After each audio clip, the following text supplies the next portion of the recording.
Hey everybody, how's it going? This is a track from my new EP, Unstoppable Deadly Warriors. It is a death metal EP, 3 tracks, super brutal. It sort of runs the gamut of death metal. It was a lot of fun to make, and I made it with mostly free plugins. The only paid plugin on this entire project is the drum kit VST. Here's a quick clip, and then I'll get into the mix breakdown.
So as you can hear, guys, yeah, I had a lot of fun making it, and let's just jump right in.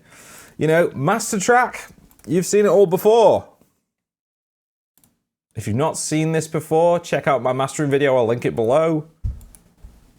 Pretty much nothing has changed. I've got some automation here and there. Got tempo changes in this song, it goes from 180. And then a full-time sort of skank beat at 240, sort of halfway through the song or a third of the way through the song. And then near the end of the song goes back to 160. That's what that is. No automation on the volume on this particular track. With this EP, I recorded them all on the same project. So I recorded, you know, like song number 1, song number 2, and song number 3, and they're all on the same project. So if you've got exactly the same sounds and exactly the same mix, but you just want to tweak a few things here and there, you might as well use the same project. And it just saves time, really. And if you make a tweak to the mix, you don't have to tweak 3 separate mixes. You know, you can just tweak the one mix and it's tweaked on all the songs. And doing it this way, I highly recommend it if you're working on a long project and you're going after the same sounds. So let's just jump in. This is the only paid plugin on the project. This is Riot Drums by Ugratone. I love this drum kit. If you've heard quite a few of my recent demos, this is the drum kit I've been using. I mainly love it because of this snare. That is right up my street. If you've got this plugin, I'll just show you this. It's kind of off a preset, the Start New Riot preset, but I've tweaked it a fair bit.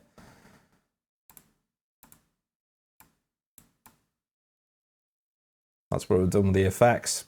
Mainly on the snare, crank the compression, and I've got a little bit of compression on the kick just to get them slamming a bit harder. Okay, the EQ, this goes across the whole kit. This is what I usually do. It's taking out some of those like low mids that get a bit cloudy, some of the spikiness around 10K. And compression, this is kind of like a parallel style compression. It adds more punch mainly. It's very slight, but it does the job. Okay, lead guitar, this cool effect here.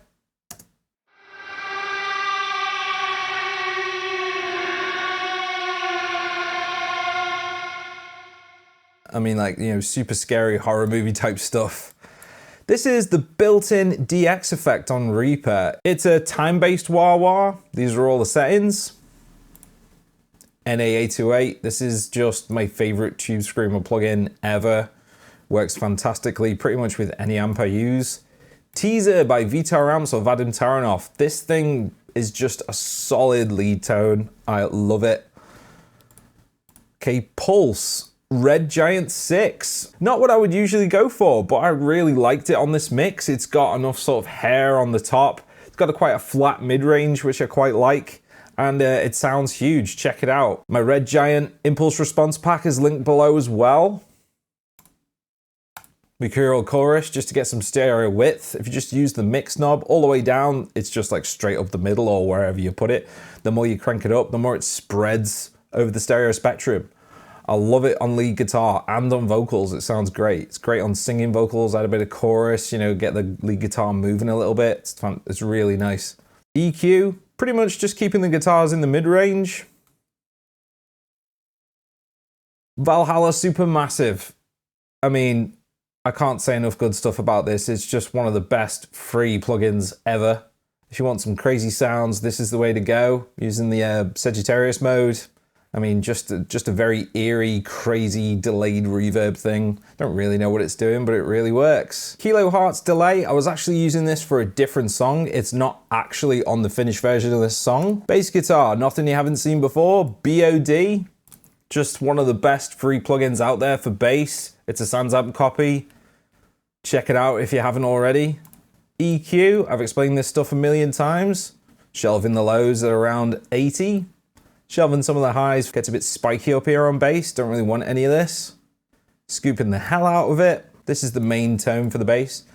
Driving rock bass preset, just a safety net really. It's only reducing about 2 dB, maybe 3. Keeps it consistent, because BOD really takes care of those dynamics. Mockafix No Amp, this is my parallel distorted track. If you don't know about this, I'll just play the bass once. I will copy and paste that performance and put it on a separate track, and I'm bringing this distorted track up in parallel. And the EQ is the opposite, basically. It's all just mid-range. You know, I've said this stuff a million times, but it goes to show that this bass tone and the way I do things tends to work for every mix. And the same with the mastering section. You know, I fit my mix to my existing templates because I know they work. If you want a different sound, you want a different sounding mix, use different sounds. Use a different guitar sound. Use a different drum sound.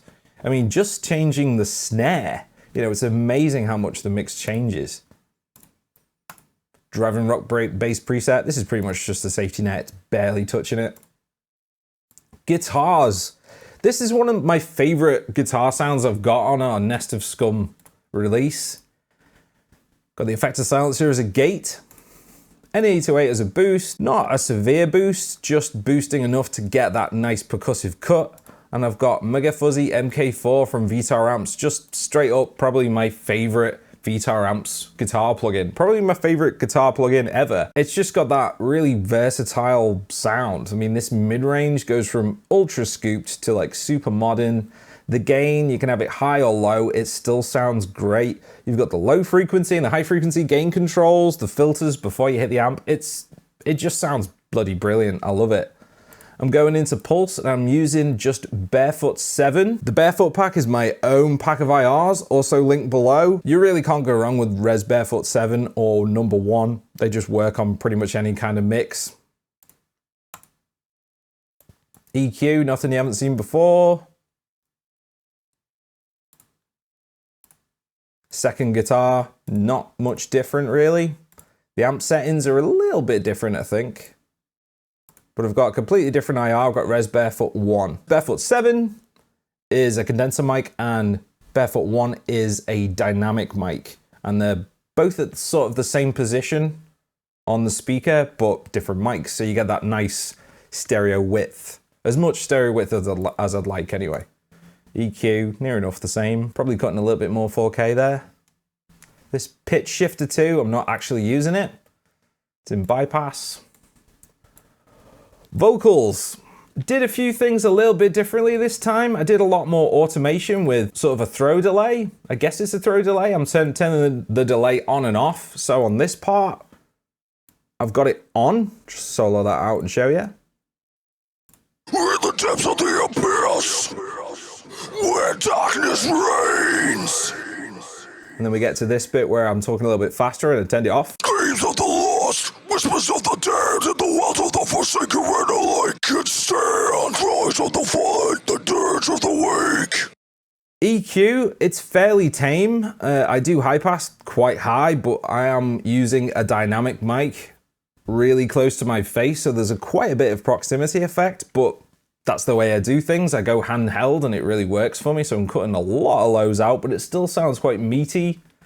Cutting out some 1K, which gets a bit quacky, kind of honky duck around there, so I've just brought that down a little bit. And then low passing to about 10K really keeps the vocals quite tight. I don't really want much air on screaming vocals because I'm going for that SM7B sort of sound, and this works really well. Extressor Nuke. I started using this last year and I'm blown away by it. You can crush the hell out of anything and it works really well on vocals. I've got it cranked nearly all the way up. Release on fast to keep the vocals very close. If you have a slow release, the vocals will sound a little bit sort of further away and not quite as processed. I want it to sound as processed and as slammed as possible, really, without it, you know, getting too out of control. And this just is so simple and it works so well. 2 DS's stacked because you can tell probably now my voice has a lot of treble detail in it, and it's nice to tame those, you know, around 4K where it gets harsh. Head Crusher free, my favorite distortion clipper plugin. I mean, it just works, and it's got such a nice character to it. It almost sounds like, you know, you're bigger than you are, or there's like 2 of you. You know, it's really, really cool. And then the analog rack delay. This is what I'm using for sort of certain parts of the song to add just a couple of repeats to, you know, give a bit of atmosphere to sort of fill in the blank spaces, I guess. And I love it. It sounds great. So it's only on half the song or not even half the song, and it just gives me that sound I like with minimal faff. I mean, there's hardly any parameters here and it just works. It's totally free. And oh yeah, I've got some effects here and there, just some sound effects. This explosion's good fun, so.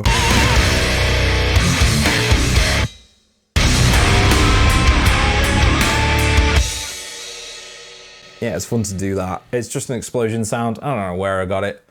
If you want to sample it, just press record now.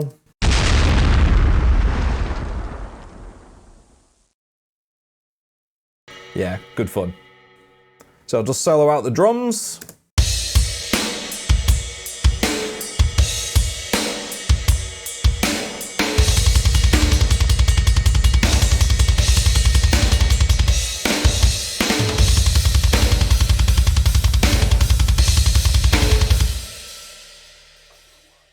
With the drums, I'm not going for like total realism or a totally processed sound. I like something in the middle. I like it larger than life, but still grounded enough to sound sort of real. I don't want it to sound like a robot's playing. I just want it to sound like I've got the best drummer in the world.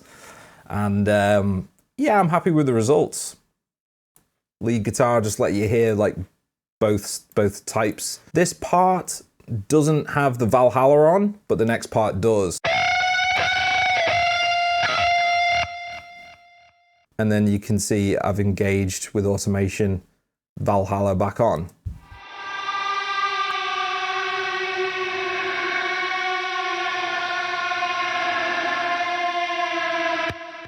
You know, just a super eerie sounding delay there, really like that. The bass.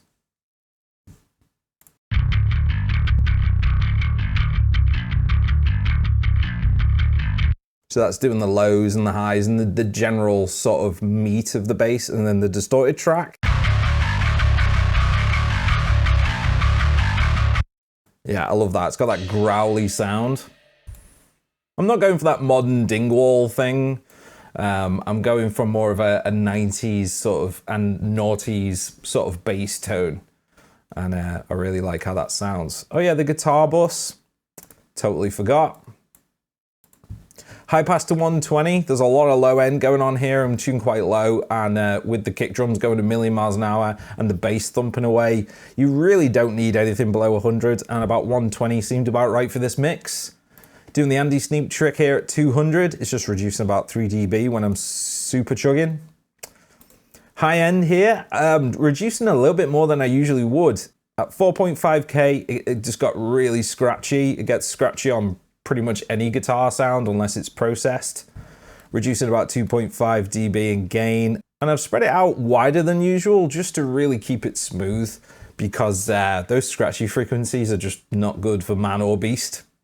In the middle here, I've just scooped it out around 900. You know, that's sort of blasphemy in some people's books, but you know, I'm a 90s death metal fan as well, and they scooped the hell out of those guitars, and I love that sound. If you've got like low vocals, you know, they don't jump out the mix as well as like high screams, so it's nice to have the vocals sit in the mid-range a little bit better, and a good way to do that is to just get the guitars out the way. And this reduction at 1.5 dB is all you need, really. This is just a taste thing, you don't need to do this. A lot of guys will boost this frequency, especially if you're a super modern guy, whatever floats your boat. Let you hear the guitars.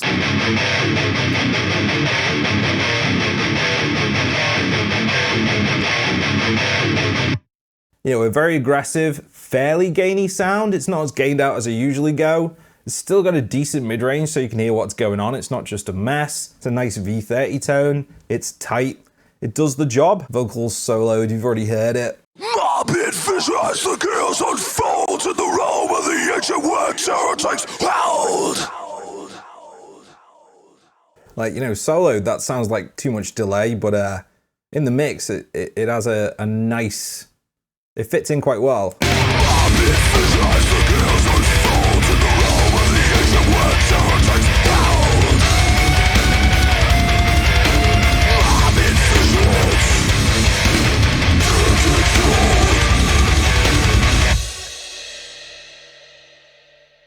And one more thing, when the drier lead guitar comes in, I want it to poke through the mix a bit more. So I just take the rhythm guitars down by about 1 dB, and that just helps this lead guitar poke out a bit more. And you shouldn't really notice the drop in the volume. It's just to feature this, because it can get a bit lost if you don't automate the rhythm guitars down a bit. So that is about it. You guys are always asking for mix breakdowns and what sounds I'm using where and how I'm doing things. So I thought I'd explain what's going on with this EP. Check it out below. It's on Bandcamp. Unstoppable Deadly Warriors. It's 3 tracks. It'll only take you about 9 minutes to listen to. And if you like it, it's on there for a very reasonable price. Have a good day, guys. Thanks for watching, guys. I really appreciate it. And subscribe if you want to see more metal related stuff. I'll be back sometime with a video on something else. So until then, ciao.